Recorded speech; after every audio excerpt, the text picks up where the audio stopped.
L'agence d'écologie urbaine, le service de la mairie de Paris, qui est chargé de relever les défis environnementaux du territoire, donc de mobiliser les Parisiens pour la réduction de l'empreinte écologique du territoire, mais aussi de piloter les différents plans d'action de développement durable de la municipalité. L'élément déclencheur du plan en 2009, ce sont des objectifs municipaux. En effet, la ville de Paris s'était fixée dans son plan climat voté à l'unanimité un objectif de 30% d'alimentation biologique et de proximité. Par ailleurs, ce sont des objectifs qu'on retrouvait dans la feuille de route municipale sur des objectifs d'alimentation de qualité et de recours à de l'alimentation labellisée. Donc pour atteindre ces objectifs et pour aider surtout nos gestionnaires de restauration collective à atteindre ces objectifs, on a mis en place un plan d'action qui visait essentiellement à leur fournir des outils pour faciliter leur action au quotidien et l'achat d'alimentation durable. Donc le plan comporte 3 axes. Un axe qui vise à aider nos acheteurs, un axe de communication, de formation et un axe très important qui vise à aider l'offre en alimentation biologique à se développer en Île-de-France et en régions limitrophes. Et en fait, parce que le plan contenait beaucoup d'outils facilitant le travail des gestionnaires, il a été assez rapidement adopté.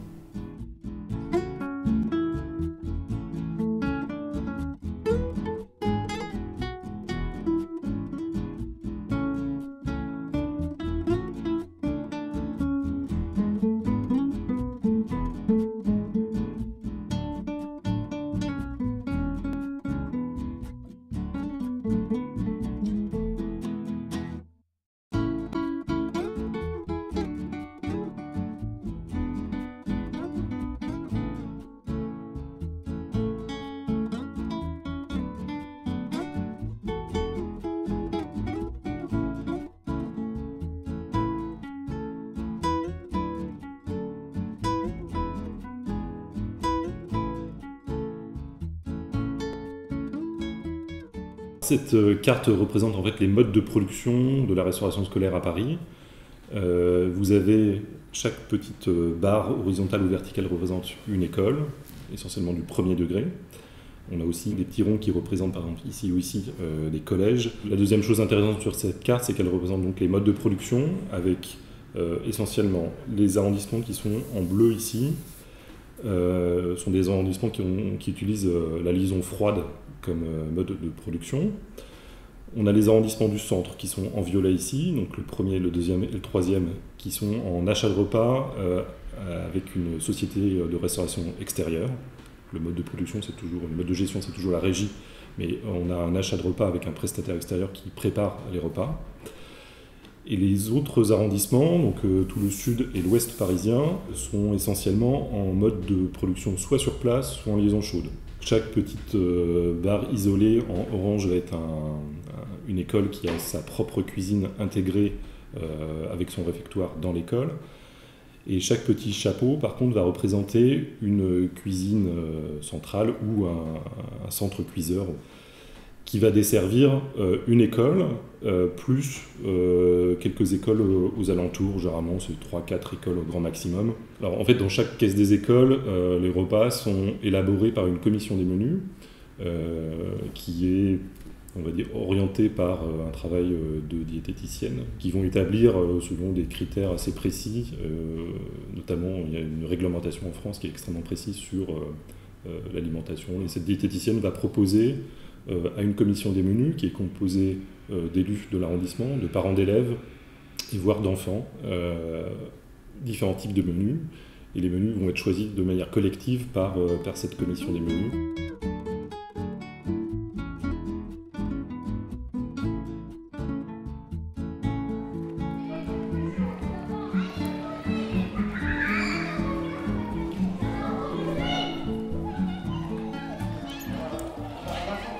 Ce qui est important dans la restauration scolaire, entre autres, c'est de savoir que l'ensemble de la population, et c'est vrai notamment sur le 14e arrondissement, n'a pas une sociologie identique.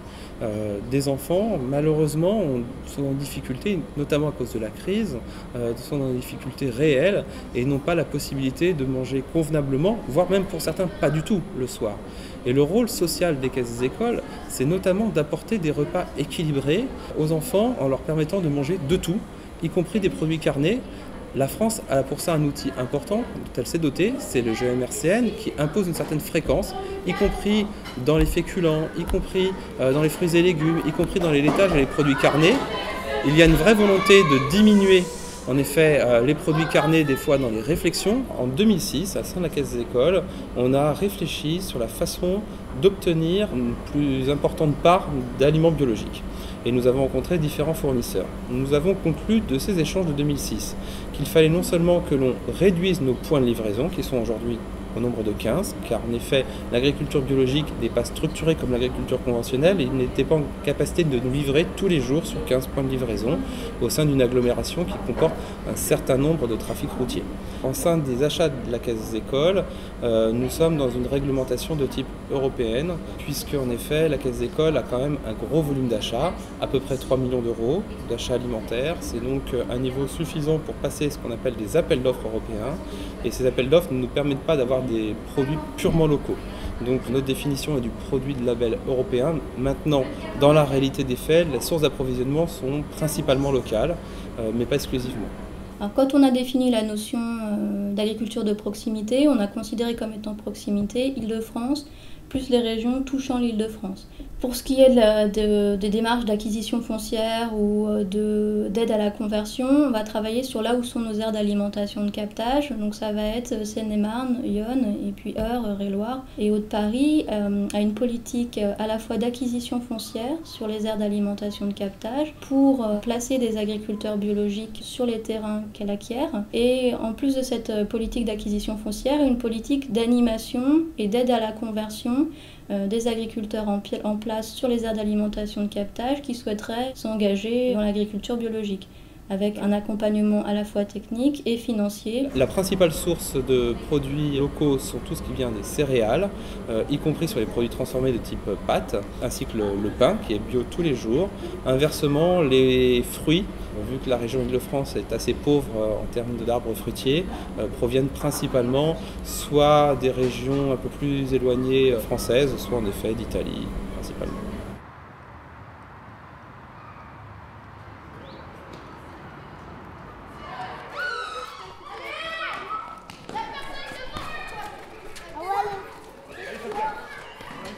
Tous les 2 mois, nous organisons des commissions de menus dans les écoles où sont conviés 2 directeurs d'établissement, des parents d'élèves, ainsi que 2 enfants d'école élémentaire qui ont eu pour mission, avant cette commission de menus, de discuter avec leurs petits collègues, on va dire, à l'école sur ce qu'ils ont aimé, pas aimé lors des 2 mois précédents. Et donc, au moment de cette commission de menus, ils sont interrogés sur le vécu qu'ils ont eu sur les 2 mois antérieurs, leurs critiques, leurs remarques, leurs compliments, s'ils en ont à faire, et leurs questionnements pour les grilles de menus qu'on va faire pour les 2 mois à venir. Et donc, on écoute leurs questions et leurs desiderata, et là, on leur explique pourquoi on a fait telle ou telle chose, pourquoi on ne peut pas répondre à leurs demandes pour tel ou tel plat et quelles en sont les conséquences. Et à certaines de leurs demandes, si c'est tout à fait réalisable, on va le faire. Et donc c'est au moment de ces commissions de menus qu'on fait aussi une communication pour eux en leur expliquant effectivement la qualité de l'alimentation qui est servie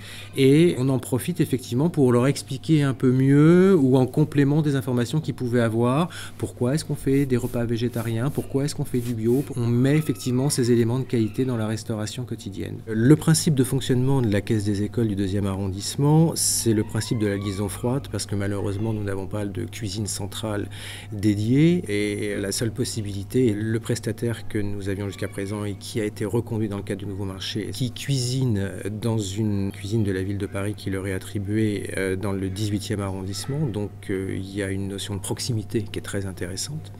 Cuisine qui est également partagée avec la Caisse des écoles du 18e arrondissement.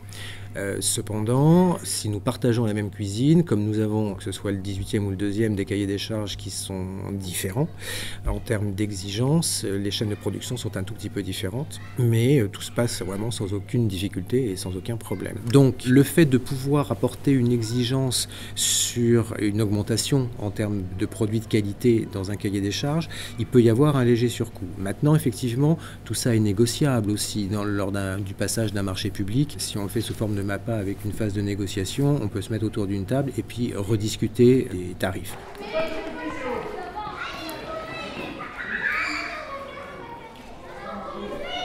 On gère 44 restaurants émeraude, c'est-à-dire qu'ils fonctionnent du lundi au vendredi ou au samedi que le midi. Et ça, c'est pour une clientèle qui est non dépendante et qui vient, si elle a envie, dans le restaurant. Et puis, on a 14 établissements pour personnes âgées, où là, les gens viennent 7 jours sur 7, et des centres d'hébergement. Pour les personnes âgées, c'est très important d'avoir une restauration de qualité, et que permet mieux, à l'heure actuelle, la liaison chaude sur site que la liaison froide, avec des légumes frais. Et donc ça aussi, c'est quelque chose d'extrêmement positif. Et tout est préparé sur place. On a créé donc les restaurants solidaires en 2010. Les restaurants solidaires, en fait, il s'agissait pour nous de mieux utiliser les restaurants émeraude, c'est-à-dire de les faire fonctionner également le soir. Les repas en restaurant solidaire sont gratuits. À l'heure actuelle, il y en a entre 1050 et 1150. L'adjointe au maire en charge de la solidarité, Madame Trotianski, a dit qu'on pourrait utiliser les restaurants émeraude le soir. Et donc, il y a eu un appel d'offres, mais il y avait deux solutions qui étaient possibles. Soit on confiait ça à une association, soit on confiait ça aux équipes du service public.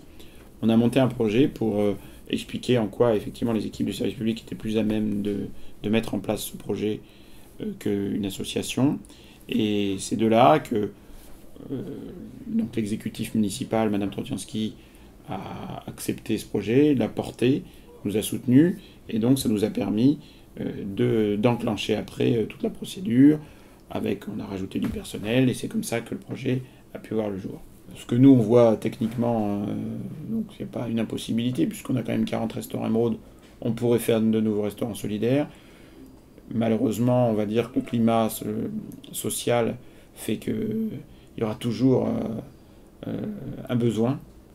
Et donc après, c'est au niveau politique qu'il faut qu'on décide, il faut qu'il soit décidé qu'est-ce qui est le plus raisonnable et à quel niveau on place l'aide alimentaire et à quel niveau budgétaire on place ce service. L'Agence d'écologie urbaine dispose d'un certain nombre de pôles ressources qui vont permettre de mobiliser les acteurs du territoire sur des thématiques environnementales. En particulier, l'Agence d'écologie urbaine dispose d'un pôle sur l'alimentation durable, l'agriculture et l'alimentation durable, qui est la ferme de Paris. À la ferme de Paris, on a un couple d'exploitants, collègues qui sont responsables de la ferme et qui travaillent avec une équipe technique, donc constituée de 7 personnes. S'ajoutent 2 conseillers environnement qui, eux, vont être plus dans la dimension sensibilisation, formation. La ferme est aussi un lieu d'expérimentation et de démonstration en termes techniques et en termes de gestion agricole. D'autre part, elle va aussi accompagner le plan d'alimentation durable sur l'axe sensibilisation et information du public. La ferme est aussi ouverte au public sans événement tous les week-ends. D'autre part, la ferme est aussi un lieu de mobilisation. C'est-à-dire qu'en fait, on s'inscrit dans la dynamique des acteurs du Paris durable. Donc les acteurs du Paris durable, c'est un dispositif mis en place par la ville de Paris pour valoriser toutes les actions et tous les acteurs qui agissent sur le territoire parisien, que ce soit des entreprises, des associations, des particuliers.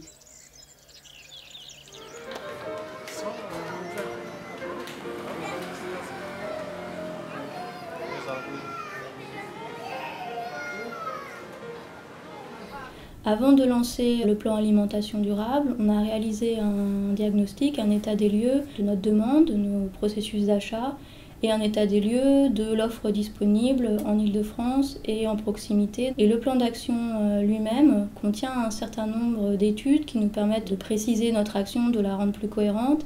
Ce sont des études sur la logistique, rationalisation de la logistique, des études sur les possibilités de mettre en œuvre une centrale d'achat pour aider nos gestionnaires de restauration collective, et des études sur les possibilités aussi de s'approvisionner plus facilement en proximité.